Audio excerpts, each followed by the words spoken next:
కూటమి ప్రభుత్వానికి honeymoon period అయిపోయిందని వైసీపీ భావిస్తోందా? కూటమి ప్రభుత్వం అధికారంలోకి వచ్చి ఏడాది పూర్తవుతున్న సందర్భంగా అదే రోజున వైసీపీ వెన్నుపోటు దినం నిర్వహించేందుకు సిద్దం కావడం దేనికి సంకేతం?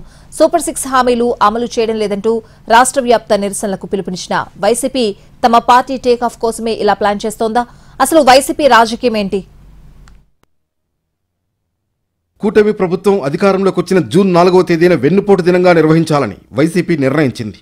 ఏ హామీలైతే ఇచ్చి కూటమి అధికారంలోకి వచ్చిందో అవి నెరవేర్చకుండా వెన్నుపోటు పొడిచారని, అందుకే అదే రోజున రాష్ట్రమంతా వెన్నుపోటు దినం నిర్వహిస్తామని ప్రకటించారు జగన్.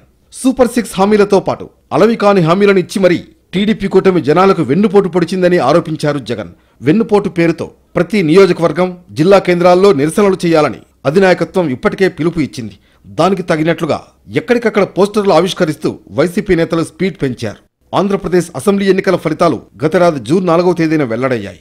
164 సీట్లలో విజయం సాధించి టీడీపీ నేతృత్వంలోని ఎన్డీఏ కూటమి అధికారంలోకి వచ్చింది.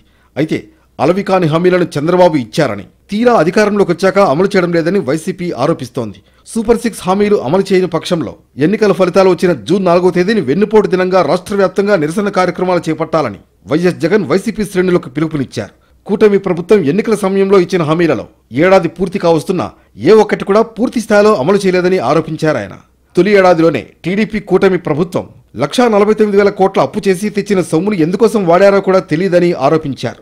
గతంలో చేపట్టిన నిరసన కార్యక్రమాలకు పార్టీ క్యాడర్ కూడా గట్టిగానే నిలబడడంతో బాగానే సక్సెస్ అయ్యాయి. వెన్నుపోటు కార్యక్రమాన్ని కూడా అంతకుమించి సక్సెస్ చేసి ప్రభుత్వంపై ప్రజల్లో గట్టిగానే వ్యతిరేకత వచ్చిందనే అభిప్రాయాన్ని తీసుకువెళ్లాలని ఆలోచనలో వైసీపీ ఉండి ఉండొచ్చంటున్నారు విశ్లేషకులు. గత ప్రభుత్వంలో 100% హామీలు అమలు చేసి దాదాపు 2,70,000 కోట్లు డీబీటీ రూపంలో నేరుగా ప్రజలకే అందజేశామని, కూటమి ప్రభుత్వం కేవలం పెన్షన్ మాత్రమే ఇచ్చి చేతులు దులుపుకుంటోందని ప్రజల్లోకి తీసుకువెళ్లేందుకు సిద్ధమైంది వైసీపీ. మళ్లీ వైసీపీ అధికారంలోకి వస్తేనే ప్రజలకు మేలు జరుగుతుంది అనే సంకేతాలు ప్రజలకివ్వాలని, అందుకే వెన్నుపోటు దినం కార్యక్రమం ద్వారా వైసీపీ టేకాఫ్ కావాలని చూస్తోందని అంచనా వేస్తున్నారు. అందుకే ఈ కార్యక్రమాన్ని అత్యంత ప్రతిష్టాత్మకంగా తీసుకుని ఏర్పాట్లు చేసుకుంటుందని భావిస్తున్నారు.